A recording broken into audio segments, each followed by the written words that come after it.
Hi everybody, this is Alchemist 2 and I'm back again with another book review. This is the 8th book in the Star Darling series. It's called Astra's Mixed Up Mission, and Astra is of course an Aries. And of course Aries are very competitive and sporty, and she definitely pulls that off. I really like Astra's character. She's a go-getter.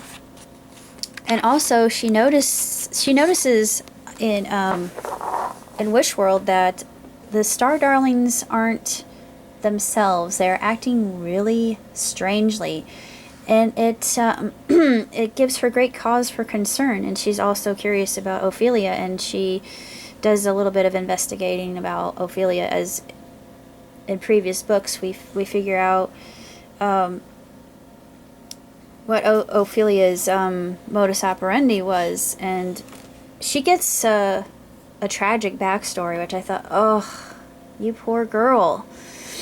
And Lady Stella, her communiques with Astra and whatnot, and I'm not going to go into that, but it's actually very rewarding and endearing and heartwarming.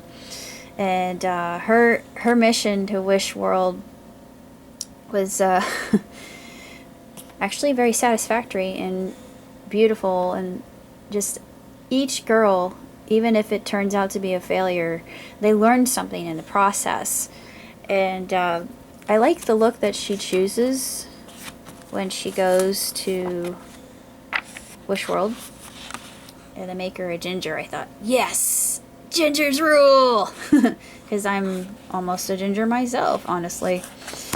But I loved everything about this book, and I'm looking forward to Tessa, which is the next one, and then after Tessa is Adora, and I'm thinking after Adora will be Clover, because Clover hasn't had a book yet. But let me go and look at the Darlings in and of themselves, and what stories we have been told. Clover and Adora don't have their own books yet, so I'm assuming that they will have, well, we know that Adora is having her own tale told fairly soon, and it's going to be published. Piper, we've read about Piper. Astra, of course, Astra's Mixed Up Mission. Tessa's book I just recently got, and it's called Tessa's Lost and Found, and I'm looking forward to it. Oh yeah, Gemma. So it would be Clover, Adora, and Gemma, because Gemma hasn't had her story told yet. Cassie, yes. Leona and Vega, and Libby and Scarlet and Sage. We've all read their tales, and we all know how they've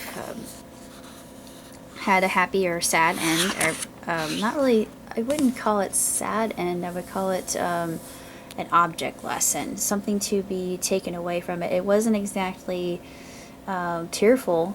It was just it was a way for the other starlings to learn, and for the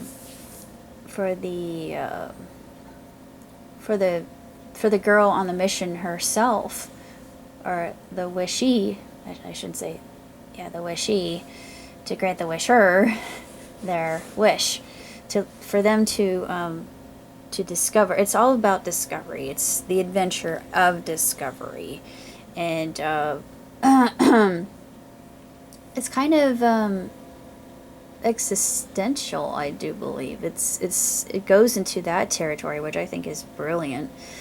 And there are a lot of things in the books that go into just different likes and dislikes, and how we either get along or don't get. And the Starlings actually do. It's like My Little Pony Friendship is Magic. I can make the equivocation to that, because there's tolerance involved, and friendship is a huge factor. It is the one equation that moves them all forward.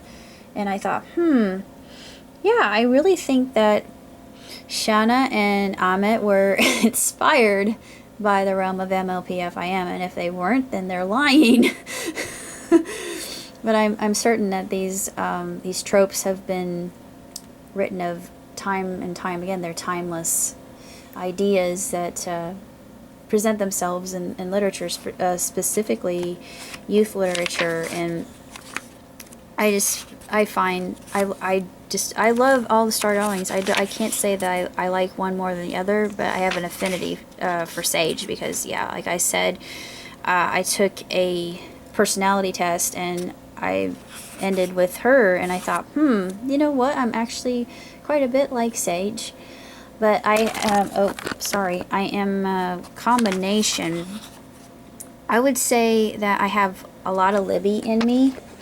I've got a little bit of Scarlet. I'm not totally, I'm a tomboy like Scarlet. I've got Vega's enjoyment of puzzles, Leona's kind of star quality, her love of singing. Cassie, I am a total book nerd. Need I say more? Call from 170. And as for Astra's personality, I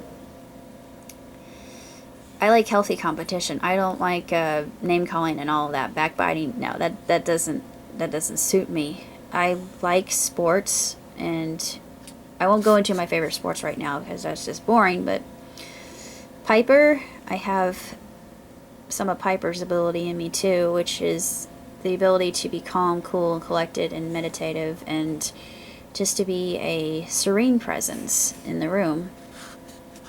And as for Adora and Clover and Gemma, I don't really know if I have any of their personality traits in me either, but I think that all of us have bits and pieces of all of the star signs. It's just like Infinite Water says on his YouTube site, and he's right. We really do, and we're all unique, but yet we all work together in our myriad ways in order to make each other and ourselves our best versions. And that's what I really feel like Star Darlings is getting at, even though it may seem kind of simplistic on the outside. It's simplistic in its profundity.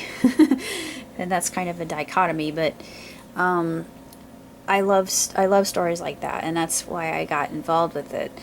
And I'm really looking forward to reading Tessa's book next, and Adora will be after, and of course I think it'll be Clover and Gemma.